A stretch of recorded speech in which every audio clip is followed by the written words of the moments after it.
नमस्कार. तेज आणि फास्ट बातम्यांसाठी एकदा परत मी अंजली कदम 24 तास मध्ये उभी आहे. तुम्ही बघत राहा फक्त 24 तास.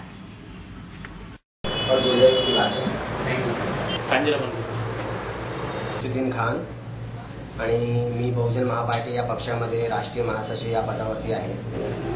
आज आपण मीरा भाईंदरमध्ये प्रेस कॉन्फरन्समध्ये मी आपल्याला सांगू इच्छितो की मीरा भाईंदर महानगरपालिका निवडणुकीवर आम्ही बहिष्कार घालत आहोत. त्याचं कारण असं आहे की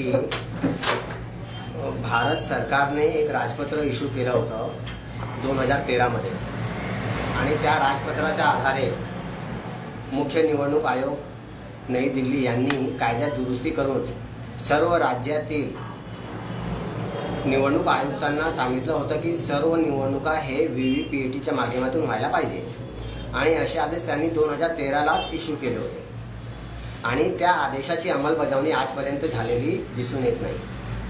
त्यामुळे आम्ही राज्य सरकार म्हणजे मुख्य निवडणूक आयुक्त, मुख्यमंत्री, सामान्य प्रशासन मंत्री आणि मुख्य निवडणूक आयुक्त नई दिल्ली या सगळ्या लोकांना आम्ही एक पत्र पाठवलं होतं जून महिन्यामध्ये आणि त्यांना सांगितलं होतं की मीरा भाईंदरची निवडणूक ही व्हीव्हीपीएटीच्या माध्यमातून घेण्यात यावी.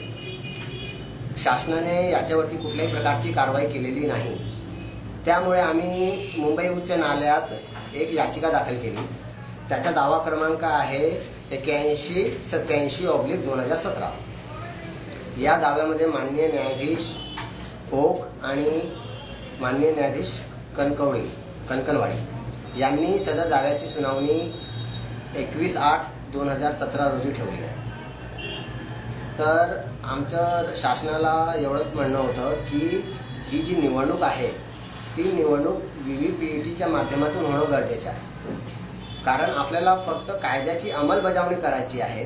म्हणून राज्य सरकारने याच्यामध्ये पुढे येऊन निवडणूक ही व्हीव्हीपीएटीच्या माध्यमातून व्हावी यासाठी पुढाकार घ्यायला पाहिजे. परंतु तसं होताना दिसत नाही. म्हणून आम्ही या निवडणुकीवर बहिष्कार घालत आहोत आणि या निवडणुकीमध्ये आम्ही आमचा एकही उमेदवार उभा करणार नाही. आमचं एवढंच म्हणणं जेव्हापर्यंत व्हीव्हीपीएटी लागू होत नाही तेव्हापर्यंत आम्ही महानगरपालिका निवडणुकीमध्ये भाग घेणार नाही. कायद्याची अंमलबजावणी व्हायलाच पाहिजे. सुप्रीम कोर्टाने देखील 2013च्या आदेशात म्हटलं होतं की व्हीव्हीपीएटीच्या माध्यमातून निवडणुका घेण्यात याव्यात. भारत सरकारने राजपत्र इश्यू करून देखील त्याची अंमलबजावणी होत नाही ही खूप दुर्दैवाची गोष्ट आहे. तर आमचं एवढंच म्हणणं आहे की व्हीव्हीपीएटीच्या माध्यमातून निवडणुका घेण्यात यावे आणि कायद्याची अंमलबजावणी तात्काळ करण्यात यावी. याच्यामध्ये केंद्र सरकार आणि राज्य सरकार हे अनदेखी करत असल्याने हा प्रकार सर्व चालू आहे. याला कुठेतरी स्टॉप द्यायला पाहिजे आणि कायद्याची अंमलबजावणी तात्काळ व्हायला पाहिजे. यासाठी आम्ही कोर्टात गेलेलो आहोत आणि याच्यामध्ये राज्य सरकारने देखील पुढाकार घेऊन कायद्याची अंमलबजावणी करण्यात यावी यासाठी पुढाकार घ्यायला हवे असे माझे म्हणणे आहे.